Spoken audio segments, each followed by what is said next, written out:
ಹೆಣಕೆ ಶಬ್ದಾಟ. ಇದರಲ್ಲಿ ಮರಳಿ ಹೇಳಿದ ಪದ ಯಾವುದು? ನಾವು 3 ಪದಗಳನ್ನು ತಗೊಂತೀನಿ, ಅದರಲ್ಲಿ 2 ಪದ ವಾಪಸ್ ಹೇಳ್ತೀನಿ. ಹೇಳಿದ್ದ ಹೇಳ್ತೀನಿ, ಯಾವ್ದು ಪದ ವಾಪಸ್ ಬಂತು ಅಂತ ಹೇಳ್ಬೇಕು.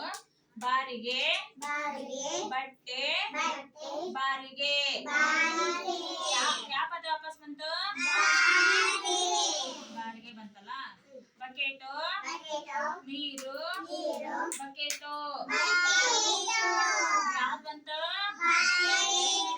ಬಕೆಟು ಬಂತಲ್ಲ. ಜಗ್ಗು,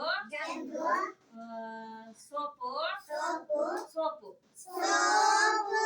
ಯಾವ ಪದ ಬಂತು? ಸೋಪು ಬಂತಲ್ಲ. ಇನ್ನೊಮ್ಮೆ ವಾಹನ, ಕಸಬರಿಗೆ, ವಾಹನ.